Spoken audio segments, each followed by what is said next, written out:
Para hadirin rahmati Allah Subhanahu wa taala, masalah rokok tentunya tidak kita dapatkan dari kitab-kitab ulama Syafi'iyah yang dulu, karena rokok dulu belum ada. Rokok ini munculnya belakangan, sehingga kita tidak mendapati perkataan penjelasan para ulama Syafi'iyah kecuali ulama Syafi'iyah mutaakhirin, abad ke-11, abad ke-12 Hijriyah, ya. Adapun abad ke-3, abad ke-4 zaman Imam Syafi'i, abad ke-3 ini tidak ada perkataan tentang apa? Rokok. Karena belum ada rokok tatkala itu. Dan kita tahu bahwasanya rokok yang masyhur di kalangan masyarakat Indonesia hukumnya makruh. Hukumnya apa? Makruh dan tidak haram. Ya. Namun yang menyedihkan kita, terkadang sebagian ustadz merokok, ini yang jadi masalah. Sambil ngisi pengajian merokok. Bahkan sebagian ustadz ada yang mengatakan, rokok bagi saya wajib ya. Kalau saya tidak merokok, saya tidak bisa mengajar. Kalau saya tidak merokok, tidak jalan otak saya, maka saya harus merokok. Jadi wajib bagi saya. Ini ngaco seperti ini ya. Ini tidak benar seperti ini. Sama seperti orang kecanduan ya. Ini karena dia sudah kecanduan rokok. Kalau seorang sudah dia sedang kecanduan dan dia tidak terpenuhi hajatnya, maka dia tidak bisa berpikir dengan jernih. Sama seperti orang kecanduan rokok. Para hadirin rahmati Allah Subhanahu wa taala, bahkan saya dapati sebagian pondok mereka menjual rokok. Pondok pesantren jualan apa? Rokok. Yang beli siapa? Santri-santrinya. Namun disyaratkan harus punya surat izin merokok. Surat izin merokok dari orang tuanya. Kalau boleh baru boleh beli, kalau enggak. Namun subhanallah rokok diperjualbelikan di pesantren. Kenapa? Karena itu termasuk pemasukan besar bagi pesantren. Ini menyedihkan kondisi seperti ini. Adapun perkataan para ulama Syafi'iyah, contohnya saya nukilkan pada halaman 115, ya. Seorang ulama Syafi'i yang bernama Ibnu Allan Al-Bakri As-Siddiqi Asy-Syafi'i, wafat pada tahun 1057 Hijriyah. Beliau telah menulis sebuah kitab khusus tentang pengharaman rokok yang beliau beri judul I'lamul Ikhwan Bitahrimi Tanawulid Dukhan. Ya, yang artinya pemberitahuan kepada saudara-saudaraku mengenai haramnya merokok. Sampai ditulis buku tentang masalah ini. Dalam buku tersebut beliau mengatakan, "Wa qad ittafaqal ulama ala hifdzil uqul wa sawniha minal mughayyirat." Dan para ulama telah sepakat untuk menjaga akal. Untuk menjaga akal dan menjauhkan akal dari perkara-perkara yang bisa merubah kondisi akal. Wal mukhaddirat, baik yang merubah maupun yang bisa memflaikan akalnya. Wa kullu man imtassa hadha ad-dukhan muqirrun bi annahu la budda an yaduh awwala tanawulihi. Kata dia, dan semua orang yang tukang merokok semua sepakat pertama kali dia merokok pasti pening. Iya atau tidak? Wahai para perokok atau yang pernah merokok. Orang pernah merokok pasti pertama kali merokok pasti kepalanya apa? Pening. Lama-lama sudah enggak, lama-lama rokoknya yang pening. Dia pertama kali merokok pasti apa?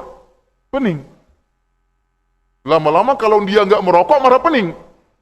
Tapi pertama kali dia merokok pasti pening. Ini tidak bisa dipungkiri. Makanya mengatakan ini dalil wa yakfi dzalika dalilan ala tahrim. Dan ini cukup menjadi dalil akan haramnya rokok.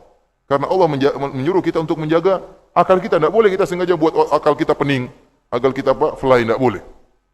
Ini dalil cukup sebagai dalil untuk haramnya rokok. Demikian juga Syihabuddin Ahmad Al-Qalyubi Al-Misri, wafat pada tahun 1069 Hijriah. Ini ulama-ulama abad ke-11, karena rokok muncul belakangan. Dia mengatakan, tatkala berbicara tentang bunch, ada suatu namanya al-bunch, yaitu suatu tumbuhan yang bisa menimbulkan fly. Dia mengatakan setelah itu, wa minhu dukhan al-masyhur. Demikian yang termasuk haram adalah rokok yang terkenal. Wa huwa kadzalika, demikian juga hukumnya haram, li'annahu yaftahu majari al-badan wa yuhayyi'uha liqabulil amrad al-mudhirrah. Dan asap ini membuka, kata dia membuka, ya, ini perkataan para ulama yang dulu ya jauh dari ilmu kedokteran modern. Kata dia bahwasanya rokok itu akan membuka saluran-saluran tubuh dan memudahkan untuk menerima penyakit-penyakit yang memberikan kemudaratan. Sehingga dia mengatakan rokok hukumnya haram. Bahkan mereka para ulama yang menghalalkan rokok berdalil dengan perkataan Zamakhsyari, Az-Zarkashi, perkataan Az-Zarkashi mengatakan hukumnya al-makmur. Al-makmur adalah sejenis daging, ya, Saya sebutkan di sini sebentar. Daging yang terkumpulkan dalam jadi proses pemasakan daging tersebut di mana asap-asap masuk ke dalam daging tersebut. Ini daging diharamkan dimakan oleh Az-Zarkashi. Disebut dengan Al-Makmur. Kenapa? Karena asap-asap tersebut membawa kemudaratan. Dikhawatirkan seorang kalau makan daging tersebut akan menimbulkan apa? Kemudaratan.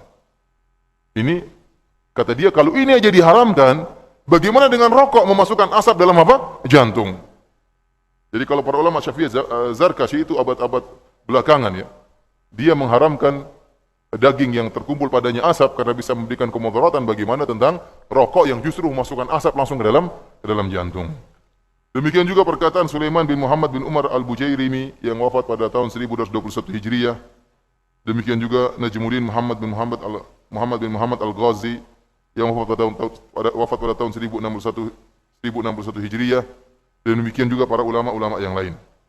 Ini semua menunjukkan bahwasanya para ulama Syafi'iyah mengharamkan rokok tatkala mulai muncul rokok tersebut.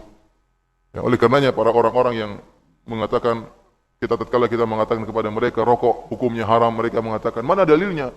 Dalam Al-Quran tidak disebutkan rokok itu haram. Dalam hadis tidak disebutkan rokok itu haram. Jawabannya ya memang di zaman dahulu tidak ada rokok. Rasulullah tidak akan menyebutkan rokok itu haram. Karena memang Rasulullah juga tidak akan mengatakan berbintang juga haram ya. Karena tidak ada berbintang zaman sekali itu, tidak ada. Tidak perlu, karena memang tidak ada zaman tersebut. Bagaimana Rasulullah menyebutkan sesuatu yang tidak ada? Ya. Demikian juga dalam Al-Quran. Tetapi Rasulullah cukup menyebutkan kaedah. Demikian juga Al-Quran menyebutkan kaedah. Ya, karena kalau setiap perkara yang haram di zaman kemudian harus disebutkan, maka terlalu banyak yang harus disebutkan. Maka Rasulullah akan keluarkan daftar, ini daftar yang haram tahun 2014 misalnya, terlalu banyak. Tapi cukuplah Rasulullah SAW membuat kaedah. Kaedahnya demikian, maka orang yang cerdas akan tahu seluruh yang masuk dalam kaedah ini hukumnya haram. Adapun dalilnya haram, rokok, ya tentunya kita semua sudah tahu. Yang pertama, rokok membahayakan tubuh. Ya, rokok membahayakan tubuh. Dan ini telah disepakati oleh para dokter. Oleh karena sebagian ulama mengatakan, kalau ada sebagian ulama yang dulu membolehkan rokok, atau mengatakannya sekedar makruh, dan memang ada. Bahkan dari sebagian ulama Syafi'i yang mengatakan, zaman ulama Syafi'i dahulu, yang mengatakan rokok hukumnya makruh atau masih belum sampai haram karena mereka tidak tahu bahayanya rokok. Namun setelah zaman sekarang ini, zaman modern kemudian zaman kedokteran yang canggih, maka bisa terungkap bahayanya rokok dan semua dokter semua sepakat bahwasanya rokok itu membahayakan. Ya. Sekarang saya lihat sudah berubah ya iklan-iklan sekarang. Kalau dulu kan peringatan pemerintah rokok bisa apa? Membuat kanker, bisa buat impoten, bisa berbahaya bagi janin, bisa macam-macam. Sekarang dirubah, rokok membunuhmu. Mana yang lebih bagus, membunuhmu atau secara terperinci tadi? Membunuhmu. Saya rasa terperinci lebih bagus. Rokok membunuhmu ngeri juga, membunuhmu. Tapi kalau terperinci, bisa ini, bisa ini, bisa ini, bisa ini, bisa ini, sama dengan membunuhmu. Wah, ini mantap kalau begitu. Karena orang terkadang kalau dikasih peringatan global, nggak begitu takut. Dikasih peringatan global tidak begitu takut. Tapi kalau secara peringatan secara terperinci menakutkan. Sebagai contoh ada teman saya dia kerja di Saudi. Dan dia punya teman orang Arab yang tawakalnya luar biasa. Mereka bekerja di bidang kimia, di bidang pabrik plastik. Terkadang temannya orang Arab ini kalau sudah memegang bahan-bahan kimia, dia cuek saja tanpa ada kehati-hatian, dia pegang kemudian dia campur-campur. Teman saya sering tegur, hati-hati. Bahaya itu. Kata dia, tawakal Allah. Meninggal waktunya meninggal, ya meninggal. Nah, ini bagaimana caranya supaya temannya ini, kan dia khawatir temannya berbahaya. Dia mengatakan, hati-hati bisa bikin mandul. Dan kalau dibilang bisa bikin mandul, berhenti dia, nggak berani. Kalau diperinci terkadang orang lebih takut. Intinya, alhamdulillah ya, rokok telah disepakati akan bahayanya, ya disepakati oleh para dokter. Ya, meskipun para dokter tersebut juga merokok, tapi mereka mengetahui bahwasanya rokok itu berbahaya. Kemudian sering saya sampaikan juga bahwasanya ya, harta kita dan jasad kita adalah amanah dari Allah Subhanahu wa taala. Tidak boleh kita merusak jasad kita. Allah berfirman, "Wala tulqu bi aydikum ila tahlukah." Janganlah kalian melemparkan jasad kalian dalam kebinasaan. "Wala taqtulu anfusakum, innallaha kana bikum rahima." Jangan kalian bunuh diri kalian, sungguhnya Allah sangat sayang kepada kalian. Maka seorang tidak boleh merusak jasadnya. Karena dalam hadis Rasulullah SAW mengatakan, "Wa man tahassa summan faqatala nafsahu fasummuhu fi yadihi yatahassahu fi nari jahannam khalidan mukhalladan fiha abada. Barang siapa yang mengkonsumsi racun kemudian membunuh dirinya, maka dia akan diazab pada hari kiamat, racun tersebut di tangannya dan dia terus makan racun tersebut sampai disiksa selama-lamanya oleh Allah Subhanahu wa taala. Sebagaimana barang siapa yang melemparkan dirinya di tempat yang tinggi, maka di hari kiamat kelak dia akan diazab oleh Allah dengan melemparkan dirinya di tempat yang tinggi. Dan barang siapa yang bunuh dirinya dengan menikamkan senjata tajam ke perutnya atau ke tubuhnya, maka di hari kiamat dia akan disiksa dengan cara demikian. Ya, oleh karenanya jasad dipelihara. Tidak boleh seorang merusak jasad dia karena amanah dari Allah Subhanahu wa taala. Maka barang siapa yang sampai mengakibatkan kematian gara-gara rokok, ya, kita khawatir dia akan disiksa oleh Allah Subhanahu wa taala di hari kiamat kelak dengan ya rokok yang lainnya. Kita khawatir demikian. Rokok membunuh, ya ikhwan. Rokok benar-benar membunuh. Ya. Orang kena kanker gara-gara rokok. Ya. Anak kecil kena kanker gara-gara rokok. Ya. Kemudian kita juga, harta kita juga amanah. Seorang tidak boleh menghabis-habiskan uangnya. Innal mubadzirina kanu ikhwana syayatin. Seorang-orang mubadzir adalah teman-teman syaitan. Seorang yang merokok, ya, berapa uang yang akan dihabiskan? Sampai ada seorang yang menangis gara-gara tatkala diingatkan tentang rokok. Orang itu sudah dalam kondisi sudah berumur dan dia terus masih merokok. Kemudian kebetulan dinasihati oleh seorang sahabat. Dan dia tidak punya apa-apa. Rumah tidak punya, mobil tidak punya, tapi rokoknya lancar. Maka tanya sama dia, kamu merokok sudah berapa tahun? Sudah 20 tahun atau berapa puluh tahun? Setiap hari berapa? Setiap hari 1 bungkus. Coba hitung berapa? Benar-benar dia hitung. Dia ambil kalkulator, dia hitung. 1 bungkus kali 1 tahun. Kali 20. Kadang-kadang 2 bungkus, kadang-kadang 3 bungkus ya. Keluarnya ratusan juta. Coba kalau antum uang tersebut buat rumah, ya sekarang sudah punya rumah, sudah punya mobil ya. Sudah kawin lagi ya sekarang. Uang sudah habis, kasihan. Ya. Benar-benar mubazir, benar-benar mubazir. Orang kalau sudah tidak merokok dia akan ketagihan. Saya sampai sedih lihat ada orang tatkala kita ingin bersafar dari Jakarta menuju Madinah. Ada orang yang dia dia tidak mau masuk kecuali terakhir. Kenapa? Pengen merokok terus. Karena dalam pesawat tidak boleh merokok. Maka dia tersiksa sebelum dia puas-puasin, sebelum masuk, kasihan. Sampai petugas suruh masuk bilang sebentar, terus merokok, sebentar. Sampai pintu mau ditutup baru dia masuk. Kenapa? Karena dia tahu dia akan tersiksa selama 9 jam tidak boleh merokok. Kasihan, kecanduan.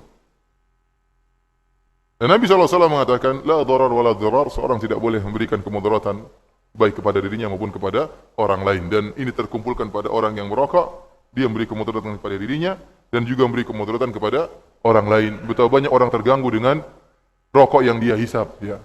Dan sering saya katakan bahwasanya orang yang merokok dihilangkan, dicabut oleh Allah rasa malunya. Dia hanya memikirkan enaknya dirinya, tidak memikirkan orang lain. Orang di samping dia batuk-batuk tidak dia pedulikan. Yang penting dia merokok.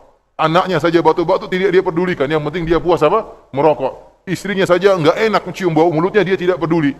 Ya, dia nyerocos saja kepada istrinya padahal mulutnya bau. Orang yang samping di sholat dia terganggu dengan uap asapnya, ya, dia tidak peduli. Dan saya termasuk orang yang tidak betah sholat di samping orang yang merokok. Kalau samping saya orang merokok, amin, saya batalkan sholat, betul. Saya batalkan sholat, saya cari tempat lain. Daripada 4 rakaat tersiksa, mending saya batalkan sholat, saya cari tempat. Ini tidak kuat ya. Karena dia kalau sudah bilang amin itu setengah meter ke kanan, setengah meter ke kiri kena. Ya. Uapnya itu dan luar biasa. Baunya luar biasa. Mengganggu orang yang sedang sholat. Dan dia tidak peduli.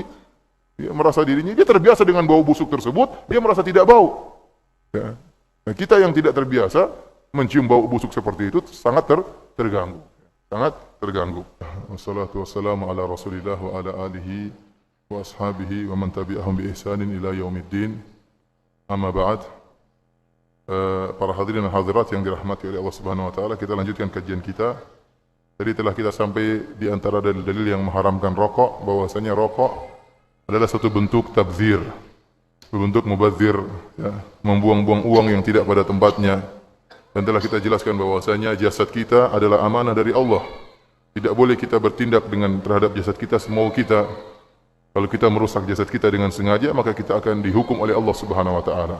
Demikian juga uang kita adalah amanah dari Allah Subhanahu wa taala.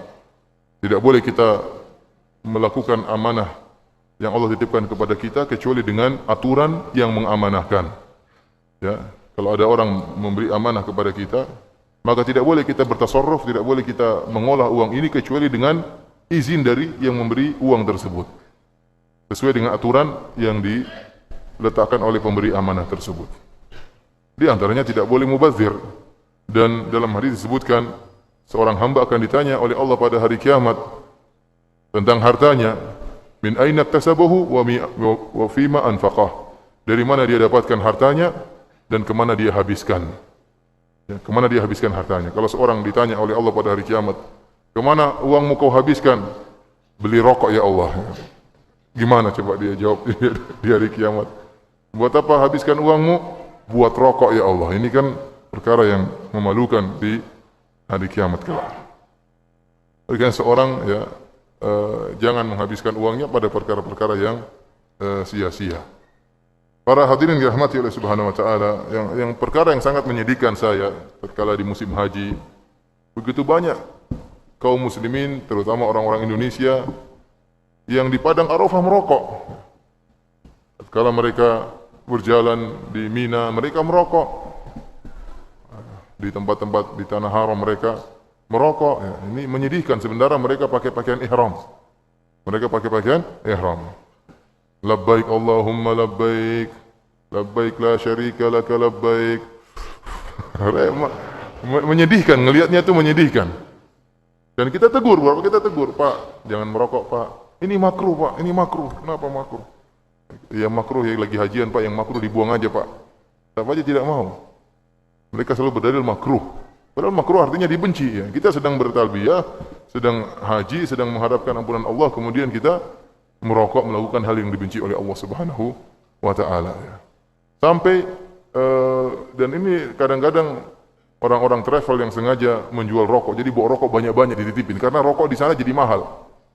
Dibawa dari Indonesia, kemudian dijual di sana lebih mahal. Ya. Ini ta'awun 'alal itsmi wal udwan, ya, saling tolong-menolong dalam dosa dan permusuhan. Oleh karenanya seorang berusaha untuk menjauhkan dirinya dari rokok.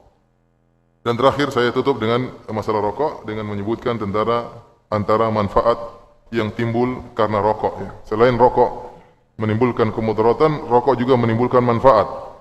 Di antaranya pertama menyebabkan awet muda karena di antara perokok ada yang telah meninggal dunia sebelum mencapai masa jompo. Ya.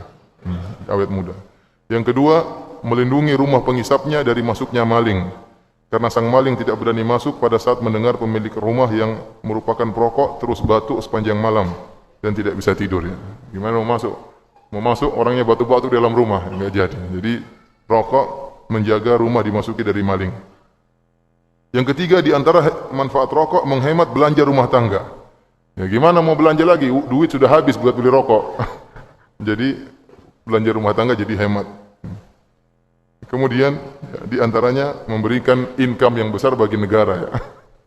Dengan ya banyak perkara yang bisa menghasilkan duit dari rokok. Rokok sendiri laris, ya. Pajaknya juga tinggi. Kemudian ya, gara-gara mulut yang bau dan gusi yang hitam, ya, sehingga banyak pasta gigi yang laku. Ya, kemudian pabrik pasta gigi juga menjadi besar, banyak dokter juga yang laris, ya. Banyak ini pemasukan-pemasukan yang. Kemudian juga mengembangkan kontraktor, ya, karena semakin banyak kontraktor yang menerima order untuk membangun ruangan khusus perokok, ya, di gedung-gedung apa?